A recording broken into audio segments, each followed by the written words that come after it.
kehidupan dalam kuburan jauh lebih panjang dibandingkan kehidupan di dunia. Nabi SAW bersabda, a'maru ummati baina sittina wa sab'in, bahwa usia umatku itu hanya berkisar 60-70 tahun saja. Sedikit yang lewat 70 tahun. Kalaupun ada usia yang sampai 100 tahun, itu sedikit sekali. Tapi kebanyakan di bawah 70 tahun, umumnya umat Rasul itu sudah meninggal dunia.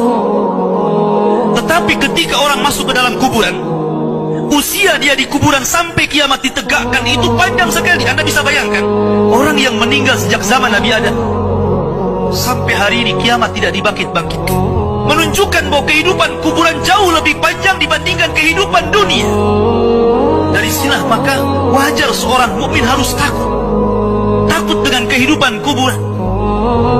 Ma'asyiral muslimin yang dimuliakan Allah Azza wa Jalla.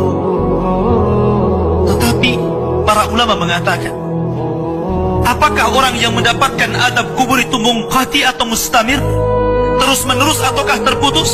Kata para ulama, adab kubur itu hanya terputus dengan tiupan sangkakala Israfil. Ketika itulah Nabi SAW menceritakan bahwa Allah Subhanahu wa Ta'ala memerintahkan kepada Israfil untuk meniup sangkakala yang pertama. Disinilah adab kubur terputus. Karena ketika itu seluruh orang mati, baik orang yang ada di atas bumi atau yang ada di bawah bumi, baik kalangan jin, baik malaikat, kecuali makhluk-makhluk yang Allah kehendaki saja, semua hancur. Dan Abu Hurairah radhiyallahu anhu menceritakan kehancuran bumi setelah tiupan sangkakala itu adalah 40. Bisa 40 hari, bisa 40 bulan, bisa 40 tahun. Yang jelas Allah hancurkan bumi ini. Allah luapkan lautan ke daratan. Allah jatuhkan bintang. Allah hancurkan gunung sehingga seperti kapas yang dihempas angin. Itulah yang disebut dengan kehancuran alam atau hari kiamat.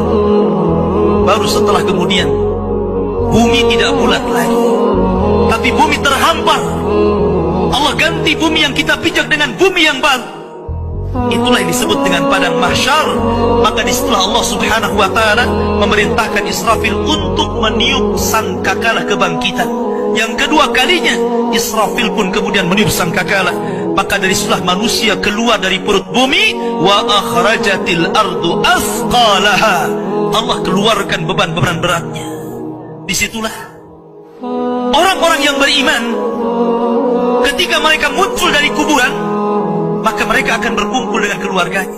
Allah mengatakan, alladzina amanu wattaba'athum dzurriyyatuhum biimanin alhaqna bihim dzurriyyatuhum. Orang-orang yang beriman, kemudian keimanan diikuti oleh keluarganya, oleh istrinya, oleh suaminya, oleh bapaknya, oleh anak-anaknya, oleh cucu-cucunya. Maka ketika mereka dibangkitkan dari kuburan, mereka langsung berkumpul menjadi satu keluarga. Dan itu sebuah ketenangan. Tapi orang-orang di luar daripada beriman, mereka keluar dari perut bumi seperti dua binatang. Pertama Allah contohkan dengan laron yang berterbangan. Anda bisa melihat laron apabila terbang di atas lampu atau di sekitar lampu.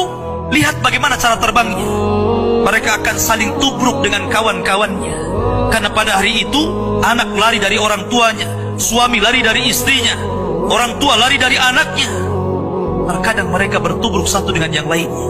Yang kedua seperti belalang kal jaradil muntashir. Pertama seperti laron dulu, lari sana lari sini, yang dari barat ke timur, yang dari timur ke barat, yang dari selatan ke utara, yang dari utara ke selatan.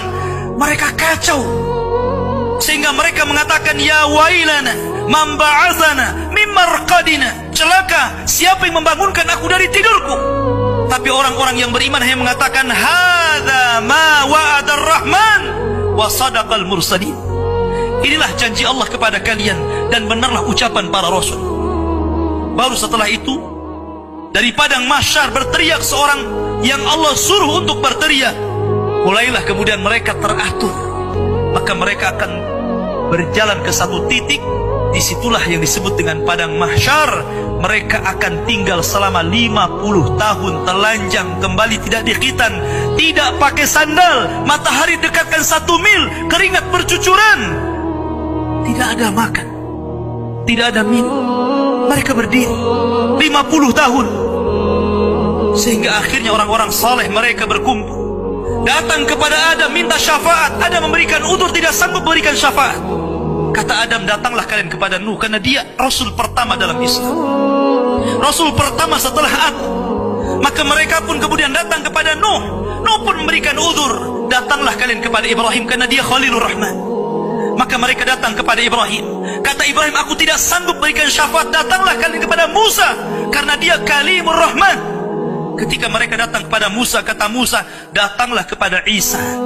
Isa pun memberikan udzur, tidak bisa. Seandainya kalian datang kepada Muhammad sallallahu alaihi wasallam itu lebih baik.